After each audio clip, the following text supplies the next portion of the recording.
what I'm going to be doing here is a reverse applique. So in other words, the material that's going to show is actually on the inside of the shirt. First thing you'll notice is I do have the shirt hooped upside down, so I rotate my design on my screen. The reason for this is there's a much larger opening in the bottom of the sweatshirt than there is the neck. That could create problems during sewing if you're sewing too wide in your hoop. For this demonstration, I'm using the Gunold Felty material that comes in a wide range of colors, but they also carry the twilly and the step or stitch saver material as well. So if you notice here on the front edge, if I pull that shirt back, the first layer hooped underneath is my Felty material, and then of course my backing stabilizer, which is a nice 2.5 ounce cutaway, and 2 layers since I'll be cutting away the actual garment itself. First step in this process is I need to create my outline like I'm going to place an applique, but I'm going to use that to cut out on the inside.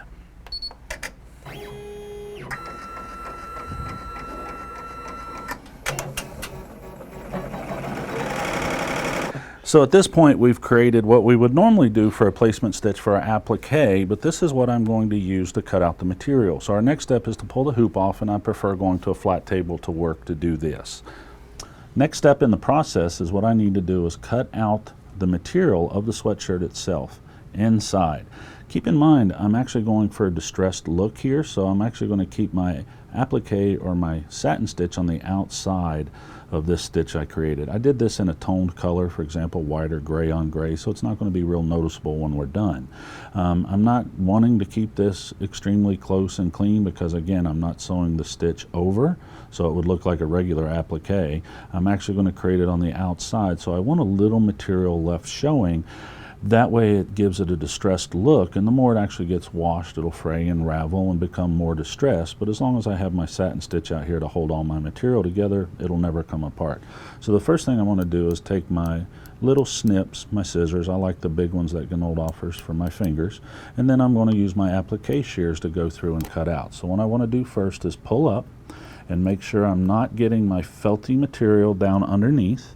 And I'm going to cut my first hole in that shirt to make sure I'm not getting the material, once again, that is located underneath the material. From there, I'm just going to take my time and use my applique shears to come through. I'll usually start cutting throughout the center. That just gives me something to grab the material around as I come around and cut the edges away. So once again, as I cut this, I'm not going to be real particular about how clean I get it, as I want this distressed look when I'm done. And then we'll be ready to go back to the machine to finish sewing the production. Okay, now once I've cut away all the excess material on the inside, okay, this is going to be our reverse applique. So I actually cut the garment away, and what's showing through is my Felty material. Now besides that, what I'm also doing is using the filane. This is Gunold's 12 weight acrylic. Won't require as much density. I'm also doing it as a random edge stitch. So basically it's a satin stitches that has jagged edges. This is going to give me more of a distressed vintage look onto this garment. And on top of that, I've got a little lettering to go back and sew onto the inside. But in total, in this 8x8 design, we're only looking at about 7,000 stitches because of using the heavier weight thread. So this is my 12 weight acrylic that I've got over here on needle number 3. So I always like to start by pulling a little extra of it out, just make sure I get a good start.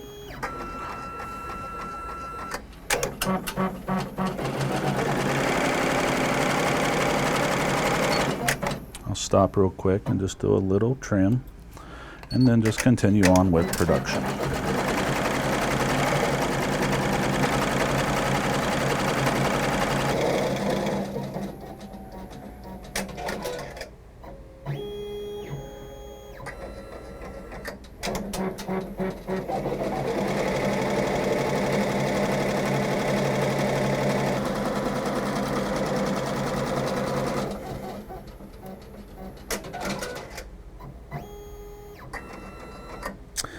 Now once finished, we're going to remove the product, of course cut away our excess material on the back, and then you will have a reverse applique distressed logo.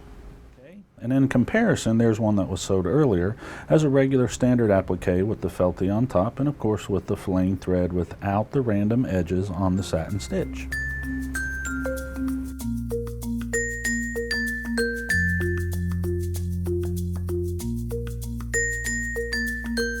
Bill Garvin here for Gunold, USA.